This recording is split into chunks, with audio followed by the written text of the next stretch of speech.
But she's essentially a prostitute, right? Because she sells herself in order to sell her merchandise. You shameless. Yeah, out! I'm already best friends with this guy. Let's keep him around for season 2 for sure. Damn, so that's basically if you try to touch Liam, you're gonna die.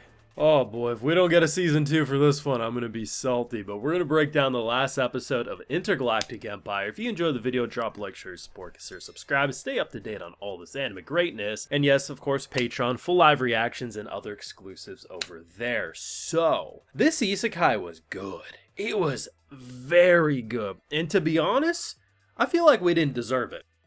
Like, there's so many things this show did, from production to characters to storytelling, that was better than a lot of these big name isekai series that get so much time and attention. And the way they did it, just so unapologetically, hey, we're gonna drop 12 of some of the most entertaining and well thought out comedy isekai episodes, drop my mic, and refuse to elaborate if we'll ever see more. But if we don't see more, we can still look at what we got as an open-ended, satisfactory ending. And there's a few things that really makes this show feel like there's no way you deliver this quality of an adaptation unless the people behind the anime adaptation just really liked the source material or believed that this was a story worth giving everything. Because how in God's name do we get some of the best space combat I've seen in the past few years on a non-Gundam series, let alone telling a more emotionally engaging tale in a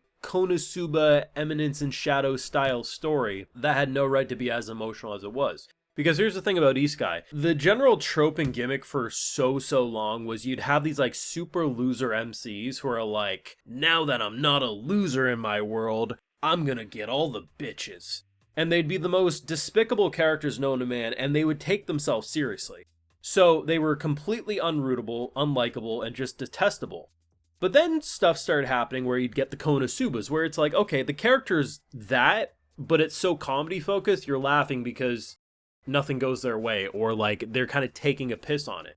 So when you have a character like Liam, who's very much doing that Sid type dynamic, mixed with a Kazuma from Konosuba, despite him saying, I'ma get bitches, I'ma get money, and I'm gonna have a harem, it all goes from, okay, but why do you want hanging meat in front of your pool that will just cause plagues?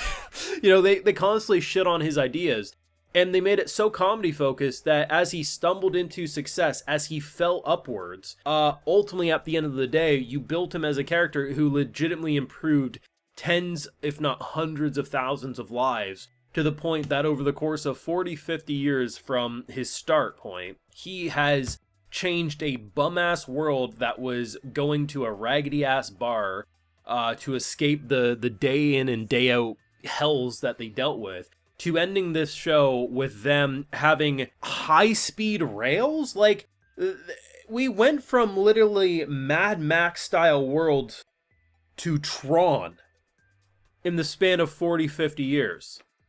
Everyone believes in this kid, and despite his chuny delusions of I'm an evil lord, he's a genuinely good dude. He says some questionable shit, but his questionable, thoughts at the end of the day has, defeated pirates and have really cemented him in this hierarchy of, political power. And the thing is the storyline about how the world despises AI. Like, AI is a tool to be used, and to be honest, I agree with that statement. Especially with how AI is being used in our own world. We don't need the Roombas to have equal rights, but, that's a topic for another day. At the end of the day, though, they've really implied that our girl was, developing feelings and feeling like a person. And, by utilizing the parents coming back and being like, toss your toys away, blah, blah, blah, he slapped his dick on the table and said, this would normally be so exploitive if it was a normal situation. Like, if you leave, I'm going to hurt myself, is the most toxic, abusive thing you could say. But in this case, she was only leaving because she thought she had to protect him from the eyes of the glaring public. So by him saying, if you leave, I'll become an alcoholic and kill myself, she's like, well, shit. If he's gonna be hurt either way, I'd rather spend my time with him. The fact that they didn't, solve the AI issue, but they imply that over the course of him building his reputation, it might not be there until his deathbed, potentially, but eventually AI will probably be more accepted. I think it was just such a touching tale that Despite my fear in our own world getting to this point, as for a story, it was quite touching. And they turned what should have been a gag series where you're like, oh, it's kind of a dumb fun show. It's like we went to Bargain Bin and got discount Eminence and Shadow on Blu-ray for $5. The Temu Eminence and Shadow had no right being this good, right?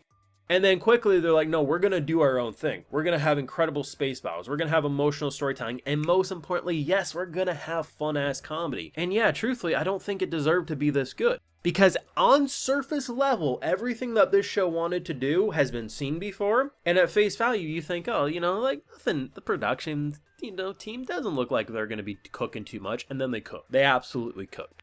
And best of all, while they didn't completely kill the family, which is what I wanted, they did give satisfaction. They're like, haha, son, you need to increase my allowance. I love, too, that they're like, okay, we'll make a new heir. It's like the equivalent of, like, we'll make our own casino with blackjack and hookers. It's like, bro, like, you left your son with all his debt. Now that he's successful, you want us to pay shit off. Now, had Amagi not gone to the dude, I don't know what his role is, but basically he's the guy who stamps the seal of approval of, are we keeping heads of families? Are we replacing? He's like, bro, why would I put you guys in charge? You've never paid your debts to begin with. This kid's paid his debts consistently. He's also, like, improved morale and everything in this world. Why would we put your bum ass in charge? The best thing, too, is he literally tells them if they ever try anything, if anything ever happens to him, they would be next. So if they ever tried to assassinate him or anything, they would die, too. Now, he does kind of like rub salt into the wounds of like, you must be a dumb AI, you didn't have to bring me anything, I would have replaced him anyway. But here's the thing, humans are exploitive. Like, we can exploit humans quite easily. It is better to give him a little carrot on the stick to make sure he commits to that idea, despite his backhanded compliment towards AI. Either way, they didn't confirm a season 2, sadly, but it just kind of felt like this team came out swinging, dropped the mic, and said, hey, we're going to make people think they're getting discounted Eminence and Shadow and leave them with something actually amazing. There still is people who try to write the show off, and I swear maybe they watched the first episode and just came up with an opinion of it, which I do think the first episode was very enjoyable, but there's no way there's still people deadass trying to tell me, oh, this is a weak show of the season. Like,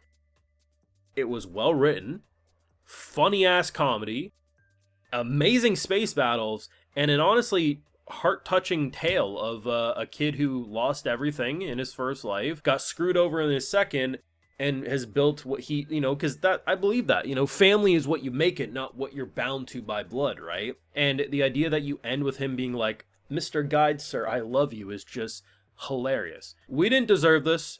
It had no right being as good as it is, and if they switch studios for season 2, I will be incredibly disappointed. Keep who you got here if we do get one, and if not, great open-ended spot to end it, if you ask me. Your thoughts down below. What did you think of the show? Do you agree with me? Thoughts? Leave a like if you enjoyed, subscribe if you're new around here, ring that bell, of course, and yes, Patreon, full live reactions and other exclusives like, hey, I give a video shout-out to all of my patrons. Alright, so today we got Francis Mandra, Brendan M. Gibbons, Neko Chibi, June96, Kanagi, Miguel Frances, Kim Andre Olsen, Jacob Winslow, Conrad Sosin, and we also have Sovereign. So I appreciate the support, everyone. Please take care. Have a good one.